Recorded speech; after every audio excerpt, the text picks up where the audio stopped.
Jadi tidak ada patokan khusus ya buat Kak Susi. Memang sekitar ada yang medis itu, dunia medis menyatakan bahwa sekitar 2 tahun, 3 tahun itu biasanya kena biasanya. Namun lagi-lagi karena sistem imun pada setiap orang, pada setiap manusia itu nggak sama.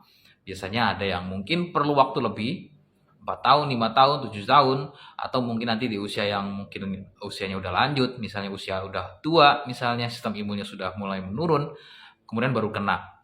Itu ada yang misalnya baru mengalami keluhan kanker serviks ketika sudah mengalami usia lanjut ya.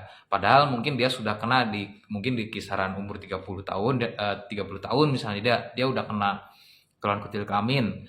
Kemudian sekitar 45 tahun atau 50 tahun baru kena. Berarti kan hampir 10 tahun misalnya lebih kemudian baru kena. Ada yang seperti itu.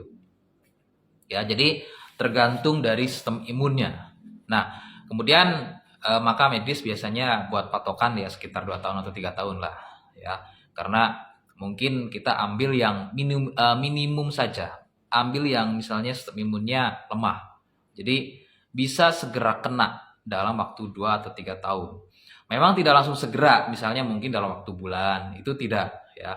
Karena biasanya mungkin keluhan kondiloma acuminata atau kutil kelamin ini baru jenisnya baru akan meningkat ketika pertumbuhan kutilnya juga cukup banyak. Misal contoh, baru ada 1 biji atau 2 biji, tapi ternyata tumbuhnya tidak di bagian bulu, tapi tumbuhnya di bagian bibir misfinya. Mungkin 1, 2 kan nggak kelihatan, nggak kerasa.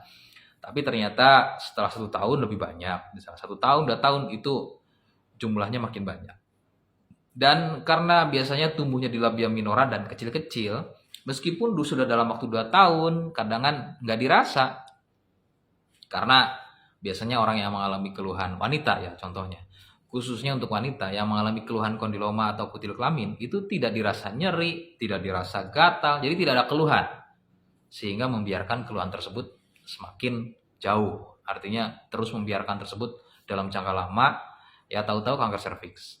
Nah, kanker serviks ini ya, saya tegaskan, untuk keluhan kanker serviks itu menjadi urutan nomor 2 setelah kanker payudara. Termasuk di Indonesia, itu juga penderita keluhan kanker serviks pada wanita itu juga udah cukup banyak. Jadi kalau misalnya memang sudah mengalami keluhan kutil kelamin, ya segeralah.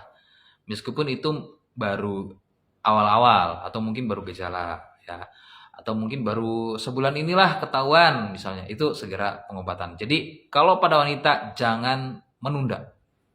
Saran saya kalau misalnya memang pada wanita keluhan kutil kelamin ini segera, jangan menunda. Oke ya, jelas ya. Terima kasih, semoga informasinya membantu. Lagi-lagi kalau misalkan saya spill juga untuk produknya, bagaimana cara mengatasi keluhan tersebut. Yang pertama sih saya sudah bahas di video-video sebelumnya bahwa medis itu utama ya. Silahkan bisa ke medis kalau biayanya ada ya. Adapun opsi lainnya dari saya ada produknya untuk yang punya keluhan kondiloma acuminata atau kutil kelamin ya. Silakan. Ini produknya lengkap. Jadi untuk mematikan si virusnya 4 botol produk ini. Kemudian ada juga salepnya. Ini difungsikan untuk merontokkan si kutilnya atau membersihkan si kutilnya. Nah, cara pesannya bagaimana? Silakan bisa komentar, minta etalase keranjang kuningnya, biar langsung aja order di TikToknya. Ya, terima kasih. Assalamualaikum warahmatullahi wabarakatuh.